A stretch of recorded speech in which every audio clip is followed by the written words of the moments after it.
as first reported weeks ago by WrestleVotes on Twitter, and since confirmed by WWE.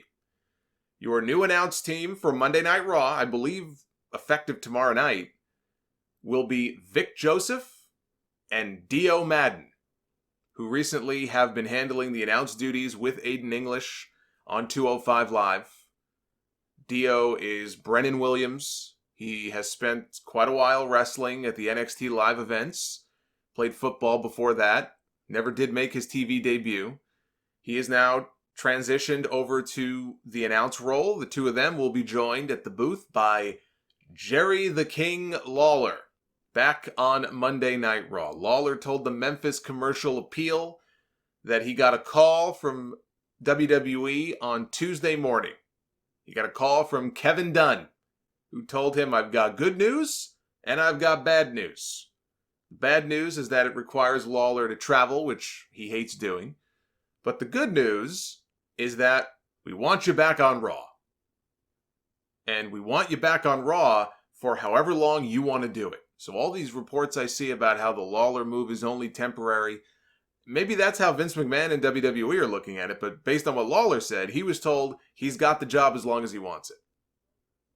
So he said the original plan, and all the people, I saw saying, well, WrestleVotes got it half right, because I think WrestleVotes is the source that originally said they were going back to two-man announce booths.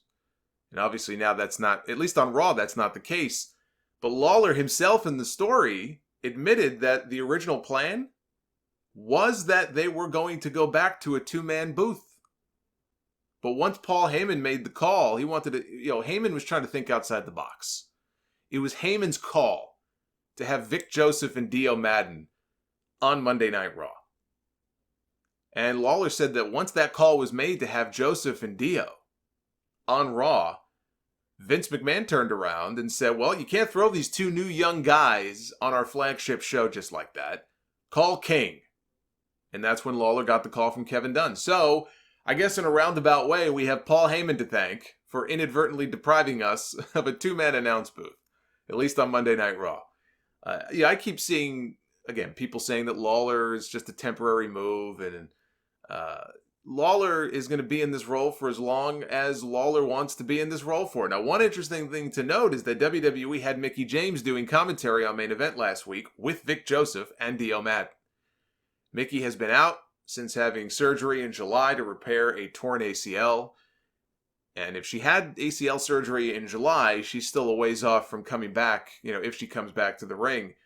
But that could have been a trial run to see how she does. Maybe long term, the plan is to replace Renee Young as the female voice on Raw with another female voice. And maybe that female voice will end up being Mickie James if they feel she did well in the role. I believe this may have been the first time that she's ever done commentary. I don't think you can just judge her based on one time. But that could be something to watch for going forward.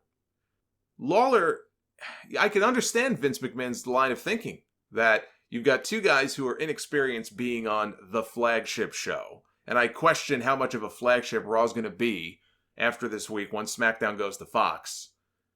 But Raw is their baby. Raw's the flagship. And in his mind, we've got these two guys. They're unproven. I'll go with Heyman. Heyman wanted them in the role. We'll go with them in the role. But, he got what he wants. I want what I want. And what I want is Jerry Lawler in there because Lawler has been there, done that. Maybe Lawler can help, guide them in some way. Give them advice. Look, Lawler's done this for many, many years. I don't doubt that he's got advice he could probably give to both these guys. But putting him back on Raw feels like a backwards move to me. There's nothing fresh and new about Jerry Lawler being back on Monday Night Raw. If that's what they're going for, that does not scream fresh and new to me. Now, over on SmackDown, the new team will be Michael Cole and Corey Graves, with Renee Young serving as the special contributor. We still don't know what that means exactly. All I know is that it gets Corey Graves on one show instead of two, and that is a positive. And if Renee Young is a special contributor who pops up every now and then, it does look like we have a two-man booth on SmackDown with Cole and Graves. As far as Vic Joseph and Dio Maddin, I hope people give them, a little bit of time together before they start passing judgment. I, for one, am all for fresh faces on that show. Lawler move aside, there are fresh faces now on Raw. I think it's something that has been desperately needed, having those fresh voices. Now, what this means for Tom Phillips and Byron Saxton remains to be seen. Sean Ross Sapp of Fightful says that Phillips is going to be producing for WWE instead, which could mean any number of things. I think Tom Phillips is actually a good play-by-play guy. I just don't know where you slot him now, other than 205 Live. There's now a spot open with Joseph and Maddin being on Raw. They could put Phillips and Byron if they wanted to, with Aiden English in the booth on 205 Live. That would be quite the demotion for Tom Phillips.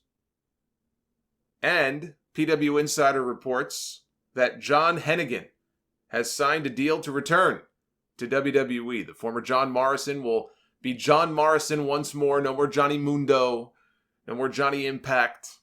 His wife Taya is still staying with Impact. I was hoping personally for Johnny Elite.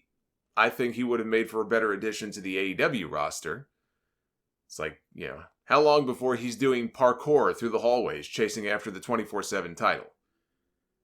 Hennigan reacted to PW Insider's report on Twitter by not denying the story. He did not deny the report, but he sarcastically thanked PW Insider for the news, asking them to let him know when he is signed with AEW or ROH.